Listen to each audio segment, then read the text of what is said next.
Voltamos então com o CBN Campinas desta quinta-feira e, como prometido, a gente traz mais uma vez aqui no CBN Campinas a sabatina com os candidatos ao governo de São Paulo. A partir então das 10h40, a gente entrevista aqui no CBN Campinas o candidato Fernando Haddad do PT. Para isso, eu tenho aqui ao meu lado mais uma vez o chefe de redação, apresentador do CBN Brasil, André Berenguel. Muito bom dia, André. Bom dia, Flávio Paradella. Bom dia a você. Bom dia ao Marco Guarizo. Exatamente. E também aqui ao meu lado, Marco Guarizo, apresentador do Estúdio CBN. Muito bom dia, Marco Guarizo. Bom dia, Flávio Paradella. Bom dia a todos os ouvintes e internautas. E vamos lá, né? A gente começa então a partir das 10h40, neste exato momento. São 20 minutos de sabatina com o candidato Fernando Haddad do PT. Muito bom dia, candidato. Perdemos esse contato telefônico com o candidato Fernando Haddad do PT. Ele estava em comunicação com a gente aqui no CBN Campinas. Lembrando, né, a gente começou essa sabatina na semana passada com o candidato Tarcísio de Freitas do Republicanos. Foi na quinta passada. E na terça-feira estava marcada com o Rodrigo Garcia do PSDB, mas infelizmente ele não pôde nos atender. Agora sim, comunicação refeita com o candidato Fernando Haddad do PT. Muito bom dia, candidato. Muito bom dia, é uma alegria estar falando com vocês. Eu estou só te alertando aqui que eu estou em... Então pode acontecer que o nosso sinal se interrompa, mas a gente restabelece. Vamos lá, vamos tentar então fazer essa entrevista. Vamos começar aqui falando um pouquinho, a gente tenta trazer propostas para a região de Campinas, mas vou começar falando um pouquinho para essa situação política. Nós estamos aí há poucos dias da eleição e as pesquisas mostram o senhor bem à frente do segundo colocado, mas ainda naquela margem de 34, 36, estagnado nessa posição.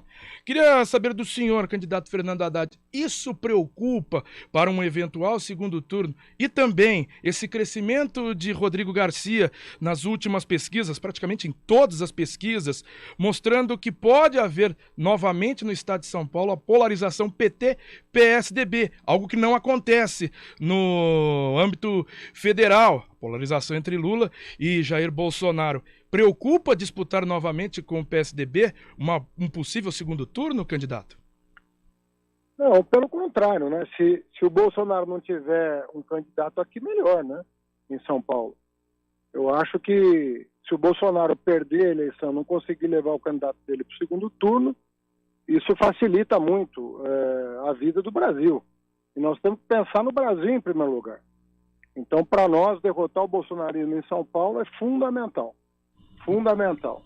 Eu estou vendo os ataques do Rodrigo ao Bolsonaro, aos filhos do Bolsonaro, e isso eu acho que consolida aí a sensação de que o Bolsonaro vai perder em São Paulo. Isso para nós é muito, muito fundamental. Mas como buscar então votos que estão sendo depositados neste momento em uma candidatura que está forte, que é de Tarcísio de Freitas? Não, o objetivo nesse momento é salvar o país, salvar a democracia do país, não deixar o país passar mais vergonha no exterior, e eu acho que faria muito bem se o bolsonarismo não tivesse um representante aqui no estado de São Paulo.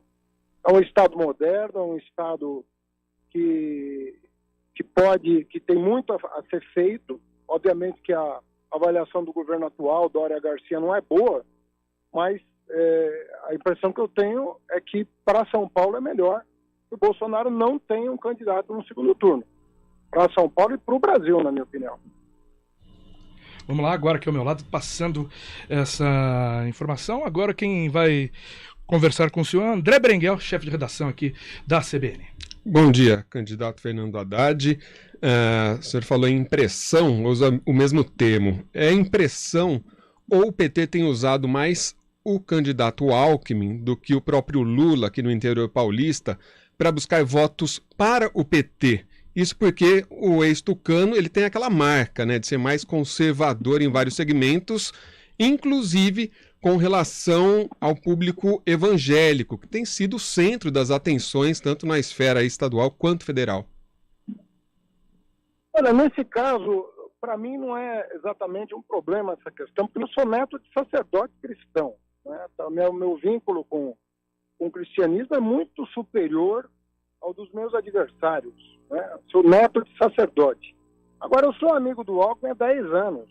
O Alckmin, nós trabalhamos juntos, eu como prefeito, ele como governador, fizemos muitas coisas juntos, e ele tem muito apreço por mim desde sempre, sempre foi muito respeitoso, e ele achou que entre o Rodrigo Garcia e a minha candidatura, ele preferiu ir para o PSB para apoiar a minha candidatura, o que me honra muito, porque eu tenho a candidatura, eu tenho o apoio de 2 ex-governadores de São Paulo, o Márcio França, que quase derrotou o Dória em 2018, infelizmente não conseguiu, por 2% de votos, e o governador Alckmin, que ganhou 5 eleições no estado, 2 na condição de vice do Covas e 3 na condição de titular.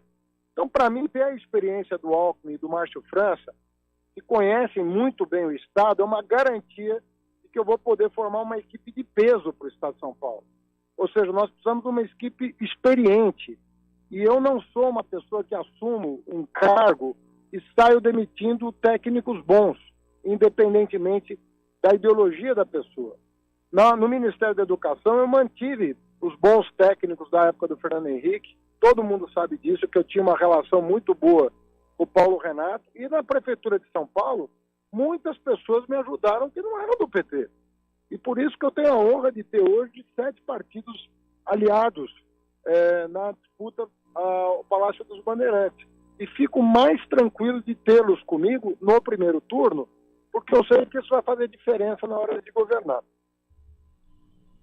Agora a participação é do apresentador do estúdio CBN, candidato Fernando Haddad, apresentador aqui, Marco Guarizo. Candidato, muito bom dia. Minha pergunta é sobre economia. Uma das propostas do senhor, né, nessa campanha aí, nesse plano de governo, é de retirar o ICMS de alimentos, né, como a carne, como o leite, que tem sido os vilões da inflação, né? Queria saber como seria, se seria viável economicamente e como ter, né, dinheiro para fazer outras áreas como obras, né, falando da saúde, da educação também, e se é possível fazer com esse ICMS zerado dos alimentos. Olha, é possível porque a arrecadação do Estado de São Paulo, no período da pandemia, por incrível que pareça, aumentou 15% acima da inflação. Ou seja, o governo do Estado aumentou o ICMS durante a pandemia. Muito. E isso gerou um aumento de arrecadação surpreendente. Então, existe espaço orçamentário para a gente aliviar o orçamento das famílias, sobretudo de baixa renda. Hoje você não consegue fazer mercado ganhando o salário mínimo. Inclusive eu vou descongelar o salário mínimo, foi congelado pelo Dória Rodrigo Garcia em R$ 1.283, só teve aumento esse ano, mas ficou 2 anos sem aumento. E o salário mínimo de São Paulo sempre foi 20% acima do salário mínimo nacional. Então eu vou passar para 1.580 em janeiro, vou convocar a Assembleia Legislativa para votar o novo salário mínimo, e vou zerar o ICMS da cesta básica e da carne. Com isso, as famílias de baixa renda vão conseguir terminar o mês. Quem sabe até com algum recurso para voltar às compras e não voltar ao Serasa, que é o que está acontecendo hoje, que está todo mundo com o nome sujo no Serasa. Não dá para ser assim. A economia, se você movimenta com o consumo. E hoje as famílias não têm condição de consumir por causa do peso dos impostos sobre gêneros de primeira necessidade. Candidato, ainda aproveitando, falando sobre economia, como disse Marco Guarizo, te traz aqui para a nossa região metropolitana de Campinas, polo de vários setores, e um setor muito importante é o setor industrial aqui de Campinas e região. Setor que nos últimos 10 anos, passando por várias crises econômicas com o governo Dilma, crise também no governo Temer, a crise aí no governo Bolsonaro e também com a pandemia. Essa indústria, a gente fala, né? A desindustrialização. E a indústria é quem paga o melhor salário. Como fazer para ter essa retomada desse setor que é tão importante? Olha, eu vou fazer o que fez a Califórnia. O que fez a Califórnia? Ela reuniu as instituições de pesquisa do Estado, o setor público e o setor privado. E fez o que a gente chama de Sistema Estadual de Inovação. é por aí, com conhecimento, que nós vamos reindustrializar o Estado. Vou te dar um exemplo. O Rodrigo Garcia aumentou o ICMS do calçado para 18%. São Paulo produzia 40% dos calçados do país. Hoje não produz nem 8%, produz 7,9%. Isso significa que nós estamos a Franca, Jaú, a Birigui, você vai ver o que é a desindustrialização. Se você for por uma cidade chamada Extrema, em Minas Gerais, você vai ver que todas as indústrias estão se movendo para lá. Ou seja, estão deixando desemprego aqui e estão levando os empregos para fora. Eu vou criar o Sistema Estadual de Inovação com as 3 melhores universidades disponíveis, né? As 3 universidades estaduais paulistas estão entre as 10 melhores do país. Produzem 50% do conhecimento científico nacional. Então eu vou reindustrializar por aí. A indústria automobilística, outro exemplo, estamos perdendo. Toyota, Mercedes-Benz, Ford, tudo indo embora de São Paulo. Eu vou reindustrializar com base no motor híbrido flex, que é tecnologia nacional, inclusive movido a etanol e até hidrogênio do etanol. Isso está sendo discutido pelas nossas instituições de pesquisa. Agora, se nós mantivermos a política atual, aumento de impostos, aumento do ICMS, não devolução do ICMS do produto industrial exportado e falta de sintonia entre as instituições de pesquisa e o setor privado, nós vamos continuar observando o que está acontecendo hoje. Fuga de indústrias do Estado de São Paulo. Candidato, é o André aqui. Ainda falando nessa questão da economia, a gente tratou agora da indústria, mas nessa escala eu quero trazer agora para o comércio. O pequeno comerciante que sofreu e muito agora com toda essa pandemia, vem com uma carga tributária alta, folha de pagamento pesada, o pequeno consumidor, né, sua e muito para resistir, para conseguir o seu próprio ganha-pão e gerar emprego, que é um setor que gere muito emprego. Qual a proposta do senhor para poder dar uma sobrevida a esse setor tão importante? Desculpa, falhou a ligação. Qual setor? O setor do comércio, do pequeno comerciante. Olha, eu fui comerciante 18 anos da minha vida. Eu tinha loja com meu pai na 25 de março de 1981 a 1998. Durante 18 anos eu trabalhei atrás de um balcão. O que você tem que fazer é o seguinte: sem poder de compra, não adianta, o comerciante vai vender para quem? Se a família não tem dinheiro sequer para se alimentar. Eu estou insistindo muito nisso, de que a gente tem que aumentar o salário mínimo paulista e diminuir os impostos sobre a cesta básica para sobrar algum recurso para o comércio. Senão as famílias não vão ao comércio comprar, porque elas sequer estão conseguindo pagar a conta de energia elétrica, água, telefone, IPTU, essas coisas, aluguel, quem está no aluguel então. Então nós temos que entender que nós temos que voltar para o regime anterior. No governo Lula, o que a gente fazia? O salário mínimo sempre ganhava um pouquinho da inflação. E ao ganhar um pouquinho da inflação, o trabalhador tinha um pouco de recurso para ir às compras.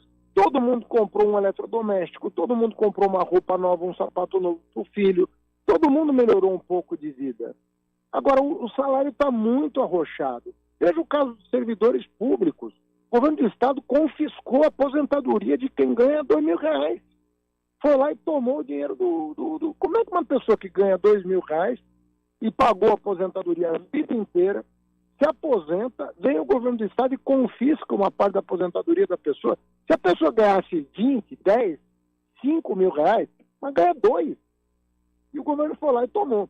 Então, essas coisas a gente precisa rever, porque não existe comércio sem consumo. Candidato, e tem sido também uma plataforma de campanha de todos os candidatos ao governo do Estado. Inclusive, o senhor já disse em debate também sobre o trem intercidades, né? Que é algo que pode colocar o comércio para funcionar mais, ter um intercâmbio maior, né, entre Campinas, a capital, e também outras cidades aqui da região. O trem intercidades sai do papel num eventual governo Fernando Haddad? Sai do papel por um motivo. Faz 12 anos que ele vem sendo prometido e não tem nem projeto para licitar. Nós temos que apostar nos trilhos entre Campinas e São Paulo, São José dos Campos e São Paulo, Sorocaba e São Paulo, Santos e São Paulo. é o começo de tudo, é o recomeço de tudo. Eu ia visitar meus tios no interior, em Votuporanga, em Andradina, de trem. A vida inteira eu fui de trem para o interior. Acabou o transporte de passageiro por trem. Não tem rodovia que dê conta do trânsito. Você pode triplicar, quadruplicar as rodovias de São Paulo, não vai dar conta dos carros. As frotas são cada vez maiores. O que nós precisamos é fazer um modelo que a Europa fez, que a China fez, que a Rússia fez, que é o transporte sobre trilhos. Quem quer andar de carro bem, tem a rodovia duplicada com 3, 4 faixas, mas você precisa do transporte sobre trilhos e, no caso de Campinas, conectar o trilho a uma estação de metrô, porque aí você já cai nos trilhos dentro da região metropolitana do metrô e resolve o teu problema. Nós não escapamos desse investimento. O presidente Lula, eu tive uma reunião de 2 horas com a equipe do Lula para que o Lula já incorporasse a ideia de ajudar São Paulo. Até brinquei com ele. Você fez a transposição de São Francisco, agora você vai ter que fazer a transposição aqui de São Paulo, que é a volta dos trilhos para transporte ferroviário de passageiros. Vai ter que contar com essa ajuda do governo federal, mas houve essa tentativa de fazer essa transposição, entre aspas, ainda no governo Lula, com o trem de alta velocidade, que ligava Campinas, São Paulo e Rio de Janeiro, e ele não saiu do papel. Não foi no governo Lula, você está enganado, foi no governo da Dilma, que o projeto que venderam lá não era um projeto, na minha opinião, sustentável. Por quê? Ele previa um trem-bala. O trem-bala, ele não pode ser a solução para ligar Campinas a São Paulo. Você não tem distância suficiente para um trem que chega a 350 km por hora. O trem que liga Campinas a São Paulo tem que ser um trem de média velocidade, entre 150 e 170 km por hora. Aí é viável, você vai ter passageiro e vai ter custo suficiente para viabilizar. Candidato, só para fazer, ele foi começado a ser pensado em 2004, ainda no primeiro mandato do governo Lula. Tudo bem, a proposta foi colocada ainda no governo Dilma, mas parece que o PT não gosta muito de citar Dilma. Não, fui eu que citei a Dilma, não foi você. Eu que citei a Dilma. Ok.